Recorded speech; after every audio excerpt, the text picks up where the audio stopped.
everybody, welcome back to Just Keep Parenting. It's been a great week. Spent the weekend in Arizona at a cornhole tournament that we put on for families with ALS, members of their family with ALS, and just had a marvelous time down there. But we're going to talk today about learning to notice. Last week we talked about how to offer healthy encouragement, right? Because the week before that we talked about, can praise be discouraging? And there was a comment left about a mother who had, she had a 2-year-old that was not talking, and they were just very enthusiastic parents, praising and trying to get him to talk. And when they finally went to the doctor, the therapist said, you're creating stage fright by all that you're doing for him to encourage him, right? And so it was one of those great examples of, can praise be discouraging? And she said, we had to learn the hard way that we wanted to focus on the process rather than focus on the praise and the celebration. And I just thought that was such a great example. So thanks to Amy for giving that shout out for us. And so today we're going to talk a little bit more about how to notice. Last week we talked about noticing, right, versus judging. And so if you haven't had a chance to look at that, you might want to go back, right? Because we want to notice what the children are doing rather than judging them. And so when we judge our children, right, as we learn how to notice, as we judge our children, we communicate who we think they should be, right? And their perceptions of life and their perceptions of themselves are then separated into good and bad. And so when you think of unconditional love, right, it's not a love that makes demands, right? Conditional love, though, is all about demands. And so if we want to learn how to love unconditionally, right, we're loving who they are. And so when we think of encouragement, right, we want to accept our child for who they are, right? That's how we encourage. Acceptance, right, notices and describes what exists, right? It notices and describes what exists. So as we notice, then we're joined with our child and the moment, right? So then it unites us and we want to do it again, right? Because it felt good. It feels like, oh, okay, this is a great thing. But judgment, on the other hand, it underlies, right, conditional love, right? So we want them to do it our way because our way is the best way, and we may be coercing them, right? We've talked about that in past vlogs. But judgment underlies conditional love, and acceptance underlies unconditional love, right? And so let's look at some examples, right? If I said to Erica, good job, Erica, right? I'm judging her, right? Because I've judged good job according to what my dictates are, right? But if I said, Erica, you put your toys in the bin and your clothes in the drawers, you've cleaned your room so you can find things when you want them.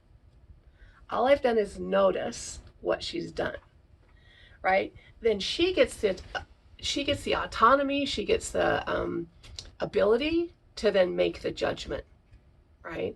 Another judging, you are such a good boy, okay, according to my standards, right? Maybe my standards are different than somebody else's standards, right? But if we notice, we say something like, you showed your friend how to butter his bread without tearing it. That was really helpful, right? And so I'm there again noticing. I have a little tag, and we'll talk about tags. That was helpful is one of those tags, right? So you're such a good boy versus you showed your friend how to butter his bread without tearing it. All I'm doing is noticing and describing the event. The last one, that was a great slide, right? As they come in, right? Noticing is you did it. You came down the slide feet first and landed right in my arms. So one of the things I love that Dr. Bailey talks about, right, in this Easy to Love, Difficult to Discipline, she talks about how I just lost my train of thought. Okay, I know it come back. So we're going to talk a little bit about how to notice, right? So we start the sentence with the child's name or the pronoun you, right? You could also start with you did it or I noticed that, right? But judgments usually start with good or great or other general terms, right? So we want to think about you statements, right, as we're doing that. The second thing we want to do is describe exactly what we see. This is what I was going to tell you earlier. Was she talks about a camera, right? Pretend you're a camera, and a camera can record what you're about to say. If not, then you're still judging. And I thought, okay, I've got to remember that one, right? Because if a camera can record it, then it can happen. If not, then I'm judging still, right? So thank you for being so kind versus you found the blanket and gave it to her. That was helpful, right? The camera cannot record thank you for being so kind. What does that look like, right? However, if I say you found the blanket and you gave it to her, that was helpful, right? A camera can record that, getting the blanket and giving it to the baby, right? Or again, a tag that was helpful is stuck on there. So when we think about general praise, right, we work with the students and we talk about how good job, awesome sauce, those things don't give any feedback to children, right? Because these kids are trying to figure out for themselves, like how do things work, right? And so general praise offers no specifics about what good work entails, right? It's like, nice job on your talk today, right? You give a talk in church, you give a talk at the local Lions Club, whatever it may be. I really liked your talk. I really liked your talk. That talk really made me think. About what, right? It's just general and specific, and you're walking away thinking, okay, are they just being nice, or do they really like my talk, right? That's the kind of praise we give children all the time. Way to go, dude. That was so great. And so there again, it's judging, and it's not teaching them what good work entails, right? Because children, they process in images, right? So we need to give them images so that their minds can record it. So you went and you got the baby's blanket and then you gave it to her, right? They can process that because they can see it. So in order to do this for children, we need to speak specifically, right? You finished all your homework and you checked all your answers. That's good work. That's the tag, right? Because sometimes we feel like we have to say, and so that's good work is a little bit of one of those judging, but we call it a tag because we put it on there and we don't want you to use it all the time. But if you're on this continuum of trying to get rid of judging and come over to the noticing side, right, then that gives you a little bit of a Linus blanket, if you will, right? So as we talk to the kids about this, we help children start to construct their definition of good work, right? So let's talk about tags for a minute, right? That's good work is a tag. Tags are meant to wean yourself off from making judgments and move towards acceptance, right? So beware of judgmental tags, right? Use tags that describe attributes of your child or values that you admire.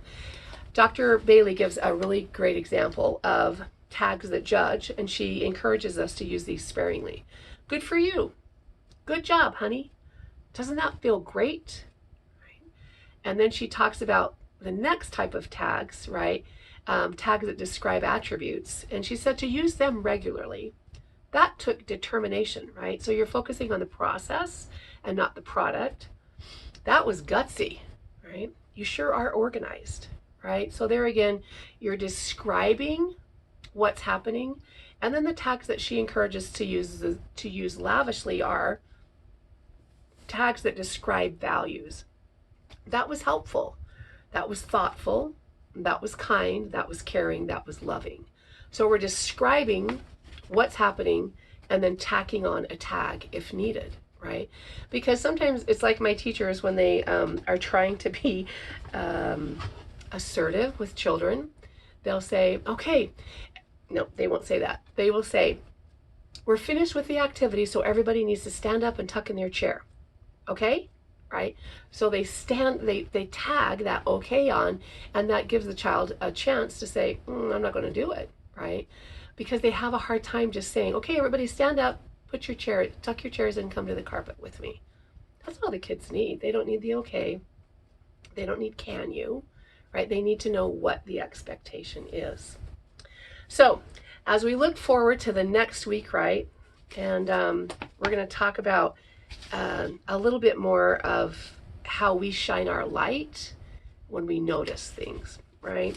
So this week, our goal for this week is just to, if we need to use a tag, right, notice more, judge less with the things that we say to our children, even the adults in our life, and being able to, if we need to use a tag, right, use those tags that describe values or describe attributes. Good luck, good luck, good luck, good luck. It's great being here with you today. If you know somebody that would like to tune in, go ahead and give us a shout out on Facebook or Instagram, and appreciate the comments that were left this week.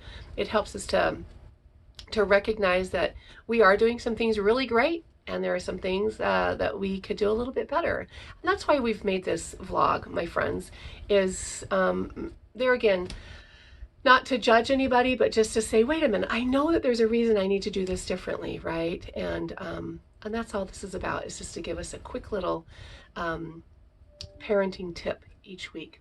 So good luck, keep on parenting, and we'll talk to you again.